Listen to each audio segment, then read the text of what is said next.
Hey, I'm Bryan Elliott. Welcome to another edition of Behind the Brand.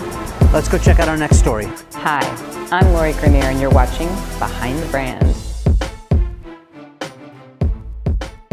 So a lot of people will watch this show, and it's an ongoing series. We sort of pull the curtain back and reveal, who's doing what and what's the secret sauce.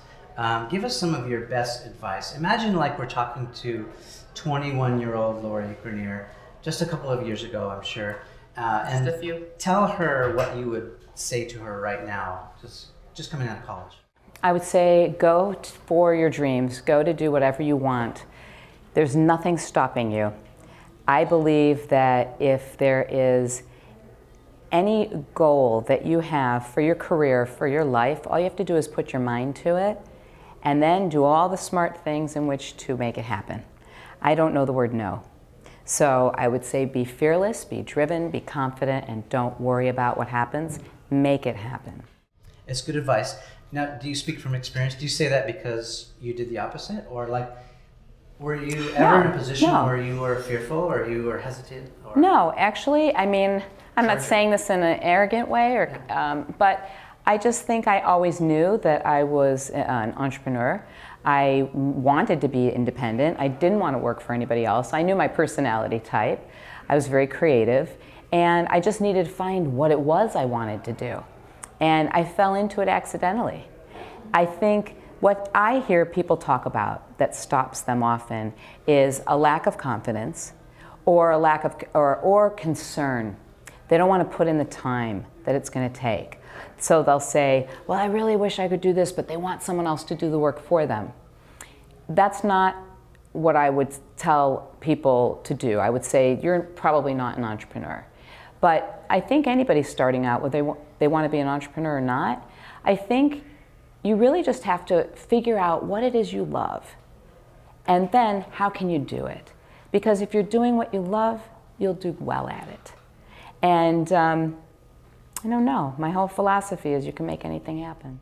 Yeah, we watch the show and we see you positioned as the queen of QVC and the patent maven and the warm-blooded shark. Yeah, but I want to hear it from you. What's Lori's legacy? What are you good at? Maybe something that we don't know. What am I good at? Yeah. Oh, well, my superhuman power. I think the thing I'm really good at is knowing what people want.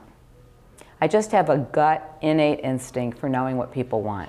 And that helps me to make the right decisions often. And then I think probably that I'm pretty fearless when it comes to business. Things don't really faze me. I just think, what do I need to attain my goal? If something's an obstacle in my way, I'm going to forge through it. There's always a way to find a solution, and I find them. I make things happen. Yeah. I'm the same way. I am someone who makes things happen. Straw into gold. Not always gold, but so I can relate with that. Talk to us about maybe one of your biggest failures, and from the point of view of hindsight's 2020. A lot of people, they want to avoid these mistakes. The reality, guys and gals, is that you can't have success without the failure, and that's okay. That's part of it. But what stands out in your mind is maybe something a big mistake or a failure that you learned from? Well, what's interesting is with my trajectory, with what I did, my career path, I was a product person, and so I look in terms of what product didn't make it, kind of thing, because really for me, it was always learning. So there were stumbling blocks along the way, like somebody might say, falsely want to take one of my products or one of my patents, so they'd file a fake lawsuit, or they'd do something in which to knock me off, and those were really hard stumbling blocks because I had to learn legal very quickly. I would have to fight things. Did you take it personally at all? Oh, sure. Every entrepreneur gets knocked off, especially with their best products. And then, of course, you take it personally. It's your baby, so then you're like, no, I'll be damned if I'm going to let them take my baby. So those were some hard lessons. I don't think I look at them as failures. I look at them as roadblocks. For me, a failure in my career, because I was lucky, I had a very straight up trajectory. I think probably if a product that I really believed in and put a lot of money in failed, that was woo, that's a failure. Yeah, what's the most amount of money you've lost at one time? The biggest failure was I did this product. It was so funny. I thought it was so clever. And in my mind, I always thought if you do something, if it's really great and you give people a lot, like quantity, and it's good price, they'll buy it. So we had this like centerpiece collection thing that it floated candles, and it had regular candles, and it would hold fruit and candies, and it's hard to explain, but like twisted and turned into a million different things. Sesame knife of yeah, like 28-piece centerpiece, yes. And the buyers at QVC wanted it to go on pre-Mother's Day. And I said, in my gut, no, this is holiday. This is a holiday item. It's a centerpiece. Like, who decorates their table only at holiday, right? They said, no, great Mother's Day. So I didn't go with my gut.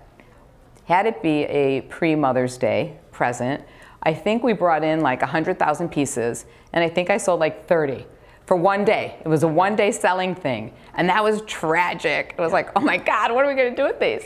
And I felt like crap. I went home feeling like the biggest loser. And then, fortunately, they had to hold on to some of the inventory. We sold it at Christmas, and it blew out. So, lesson, follow your gut.